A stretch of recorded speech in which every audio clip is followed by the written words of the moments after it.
from now until the end of 2 years, this divorce likely to be a paper pregnancy, but exactly what does that mean? Some of the most important times and most important processes this has to go through.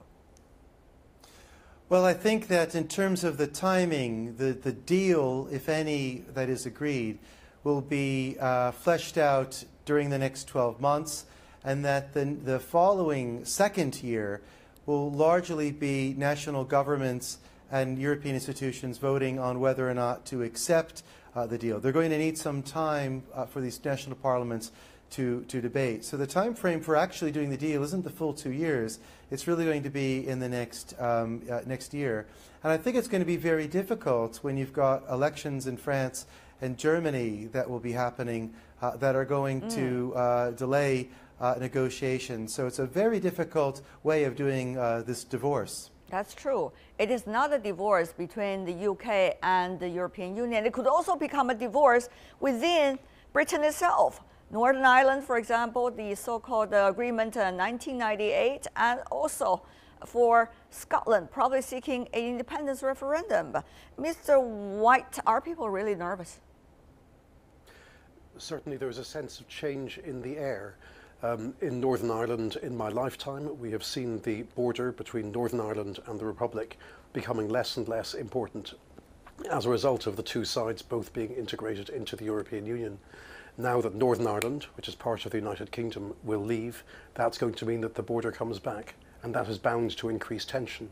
On the Scottish side, again, independence was rejected by the people in the referendum a few years ago. Now that option is back on the table. Scotland voted to stay in the EU, the UK as a whole voted to come out. And unless the deal that is got by Theresa May, by the Prime Minister, is one that is good for Scotland as well, that is going to increase tension and demand for Scottish independence. That's true. Very complicated things over there. Not only that, another important layer between the UK and the European Union. There's a sequence difference in terms of how the negotiation could be. We are joined right now in Brussels. Michael Emerson, Associate Senior Research Fellow at the Center for European Policy Studies. Mr. Emerson, welcome to our program. What about that difference of opinions in terms of which takes first and which takes place second? EU wants to say, clear yourself up from our organization before we have any discussion about where the future relationship is going to be. The UK is saying, well, we're going to do it parallel. Can it happen? I think this very public, formal conflict of sequencing priorities will fade away in practice. The UK will be publishing, I believe, tomorrow a new white paper on how far it wants to retain EU law, market law, and the processes of conversation of how far the UK will want to continue to be compliant with the EU law. That's a conversation that's begun already and will go on. And so I think it's a bit of a false formal opposition that we are witnessing. Well, so I wouldn't worry about that too much. You don't worry about that too much. That's what the UK wants. What the UK wants may not be necessarily what the EU wants. We have heard from Mr. Tusk today, for example, that is not a happy day for him and his colleagues. I'm sure some of the proposals coming from the UK might not be a happy proposal for the European Union. Professor Brooks, what do you make of it, particularly from a legal perspective? Yeah. So from a legal perspective, there are upwards of about 53,000 laws or more that Britain will need to decide whether or not it's going to keep some, it's going to revise some, or get rid of them. It's a very big legal mess, and I think most legal commentators looking at this think that while there might be some fundamental changes that the Prime Minister will want to see through relating to some trade deals, on some things about free movement and immigration, that on the whole, much of the regulations that have been adopted about health and safety, counterterrorism, security arrangements, and so on, much of this will substantively stay, if not stay intact, and that actually there may not be much change. There'll be an awful lot of effort, a lot of talk, a lot of negotiations, a lot of things for Parliament to do, but the benefits that will come from this will be very small compared to the enormous effort. Yes. And the great risk of we things can going go, wrong. gentlemen, into some of the detailed discussions about this a bit later, but for now I want to go on the phone with Mr. Alan Calvary, who is joining us. He's a lecturer in politics at the University of Edinburgh. Of course, the issue of Scotland is very much on the headline. Rather than comparing the legs of the ladies who are governing the two places, we should really focus on the real issue. Mr. Calvary, what do you think will be the next step coming from Scotland regarding this strenuous negotiating process between the UK and the EU? During this process, what is likely to be Scotland's attitude? Well, the SNP government in Scotland, so the Scottish Nationalist Party government in Scotland, asked originally for some kind of differentiated arrangement with Brexit, so that Scotland would have a different Brexit from the rest of the UK. That's now been rejected by the UK government, and they're going to negotiate something as a whole. The Scottish Parliament yesterday voted in favour of asking the UK government for permission to hold a second referendum on independence after the one in 2014. And the UK government's position on that so far has been that they don't think now is the right time to have that referendum. So Theresa May not only has to consider her negotiations with the EU, but she also has to consider how any deal will be able to be sold in Scotland. Yeah. On the other hand, if Scotland go pilot on its own, for example, with the EU, what is likely to be the future plan for your place? I mean, this is going to be a very complicated solution eventually. Yes, so the case for independence the last time in 2014 put forward by the SNP was based on the idea in great part that an independent Scotland would be able to trade with the rest of the UK, both as EU members. So it hugely complicates the case for independence. The idea that an independent Scotland, possibly within the EU, would have to trade with the rest of the UK outside of the EU. It also presents problems for the SNP's case for independence in terms of what currency Scotland would use. The last time they proposed to retain the pound with the rest of the UK, but obviously if the Scotland was in the EU and England and the rest of the UK was not, that complicates that case as well. So the SNP will have to reformulate the case for independence as a result of Brexit. All right. Alan Calvary joining us from University of Edinburgh. Complicated enough, already mind-boggling. Thank you so much. Let's go to the other three gentlemen just joining us in this discussion. Okay. The UK has decided about Brexit because it believes the control of the immigrants, the issue about that, should be much larger than a common market and also than a no tariff free trade zone. But eventually, would the UK, Mr. White, be able to function immediately after an exit from the EU if there is a happy ending? Yes. You raise a very good question. Certainly on migration, we're already seeing an impact on the economy as it becomes more and more difficult to attract workers from other European countries to come to the UK when the future of their residence here is not certain. There's been some very unfortunate rhetoric from officials and some very nasty crime at local level directed at minorities. I'm glad to see that Theresa May, the Prime Minister, in her letter raised this question as one of the issues to which she wants to see a satisfactory result. And I'm very glad to see also that this is going to be part of the European Union response, that they will find a happy landing for migrants, for people who have moved from one country to the other. I myself am in that number. I have become a Belgian citizen, having lived there for a number of years, but I'm originally from this country. Mr. Emerson, what about that? Me too. Yeah. I think it's quite interesting that there's a surge of demand both of EU citizens in the UK and UK citizens here in the continent to acquire double citizenship. So many of them have done so already, including myself and the previous speaker. So this is one way in which the problem may dissolve itself. I think it's certain that there will be an outcome that legally present residents on each side will have their acquired rights respected. The question is what happens for new migrants, what kind of status they will have, Right. and that is still unclear as to what the UK will ask for, partly because Of course, the fate of partly people is because extremely the important, but amount there's of- another issue that is going on, which is the economic and trade ties. As we all know, the European Union exists because it wants to have a huge single market. It also wants to trade without any tariff. It also wants to have an impressive bargaining power internationally. Professor Brooks, if, of course, the UK leaves, it would have none of these. I think one should. Professor Brooks, please. Yes, So it much won't. as It a won't question. have these, and the rhetoric is. Well, I think that Britain is. You know, the claim is that Britain is somehow hampered. It's constrained in its trade by being a member of the European Union, and those who wanted Britain out of the European Union claim that being outside the European Union, being outside this very large, relatively wealthy bloc, that somehow that this is going to free up a variety of opportunities to get a better deal for Britain with other countries, whether it be the United States, China, or elsewhere.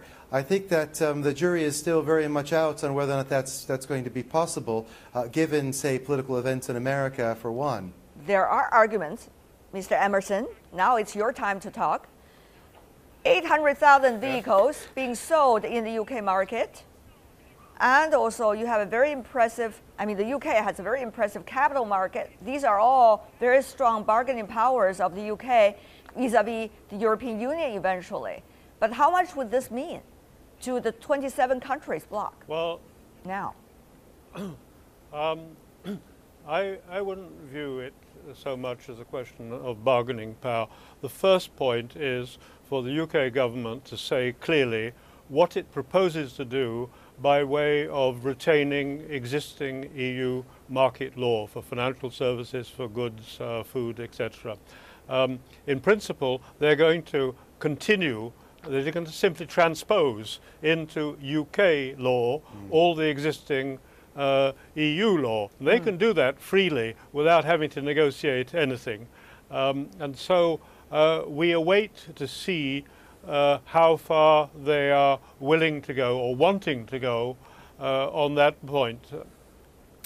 How far they're wanting to go, Mr. Wright? Of course, there are a lot of political pressures from all sides inside the UK about how to set the rules if the UK really leaves the European Union. Would Prime Minister Theresa May be able to settle that and be able to settle that even on a term that, as people expected, would be better than it used to be? I think there's no way that you will get a deal that is better than the current one, because the current deal is what you get for membership of the European Union. I think it's possible to imagine a best possible deal outside EU membership. And it's clear that the sensible voices within British industry are pressing the government to do precisely that and to go for as open a relationship with the European Union as possible. Now, of course, there are voices within the UK, within the Conservative Party, who favour a much more sharp division, who want the UK to very much go its own way and to tear up most of the relationship with the EU. At the moment, the indications are that the government is going to follow the first of those paths and not the second. But I think you are absolutely right to say that there are pressures going the other way. And if there should be difficulties in the negotiations with the EU, those pressures are going to increase. This is not the first time that we talk about it, Professor Brooks, that, for example, when the UK really leaves the EU, how attractive its market is going to be and how attractive it's going to be as a negotiating party. UK-China, for example, there is bilateral trade and a lot of agreements, but also it has a lot to do with the UK playing a big part inside the EU. Some of the previous agreements signed between the two sides are based on that specific foundation. So now, will those agreements still be attractive to UK's trading partners, including China? Well, I agree, and there's similar things with other major countries in the world, like the United States, that Britain's part of the European Union is a very attractive thing for them as well.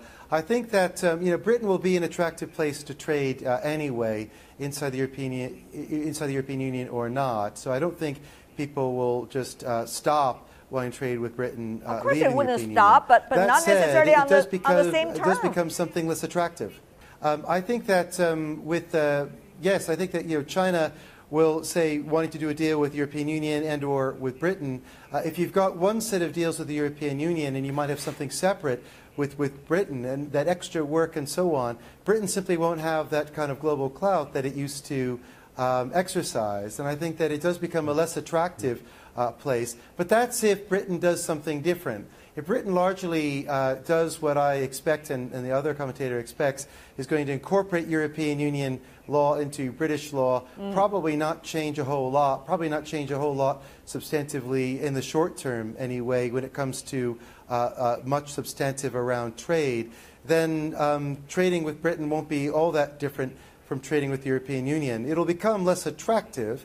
It won't be the same. It won't be perhaps as smooth as it currently might be, but I think that's where it will be. If Britain really wants to take back control and do something very different, substantively, and another beyond some immigration things, where it has an awful lot of control, mind you, I'm not quite sure where the extra control is going to come in on immigration, then I think then there's a real problem, and then Britain may lose out. That's interesting, but Mr. White, if you think about Britain, earlier, the British Empire for centuries has been this pretty much the focus of the world. And then it, of course, changed. The world has changed so much. After the Second World War, become one of those significant countries, helping to establish the international system. Debates about the European common blocks at the early stage eventually joined. Debates again, and this time really withdrawing from it. So where is the UK going to be in the future? If you look at this track record of Britain, it's kind of interesting, isn't it? It's a very interesting geopolitical development, and you're going to have Britain that is linked to the European Union but not actually part of it. You're going to have a Britain that remains a major security player within NATO, but at the same time is not part of the continental system of trade, of economics. And it's a country that has not really adapted to the 21st century way of doing things, perhaps. We see a lot of rhetoric from the people who are in favour of Brexit talking about the reconstitution of the British Empire, but the fact is that the former British colonies, for the most part, have grown up and they are looking elsewhere. We see regional integration in Africa, in the Pacific. For these countries, trade with Britain is now a distraction. It is not how they are going to maintain their position in the global system. And I think there are some people in this city, in London, who have not yet realised that. Yeah. Mr. Emerson, the question really is, if you're not part of it, how relevant can you be? This is globalization, this is regionalization. Yes. There are several exceptional cases, but mainly they're very unique in their own. So it's about relevancy. Yes, indeed. The UK will be, use your earlier language, will be where it is today, but it'll be smaller. And major developments in international affairs as regards Europe are decided at summit meetings of the European Council. And the UK, the ambassador will be here in Brussels wanting to find out what was decided at the meeting. And then they'll have to decide whether to follow or not. So the degree of independence that the UK gains is going to be largely illusory. All right. Before we go, I do have a very brief question for the three of you. Each one can provide your perspective. Where is going to be the ugliest battle? I've lost the connection, I'm afraid. In this process? Is it going to be within the UK well, that plan Yeah. is being drawn Sorry, up? missed your question. Or will it be between the UK and the European Union? Let's go to Professor Brooks first. That's a very difficult question to answer. I want to say both. I suspect that things can get pretty ugly in the UK. I think that things will get particularly ugly in the UK after they get ugly with the European Union. Right. So a bit of both.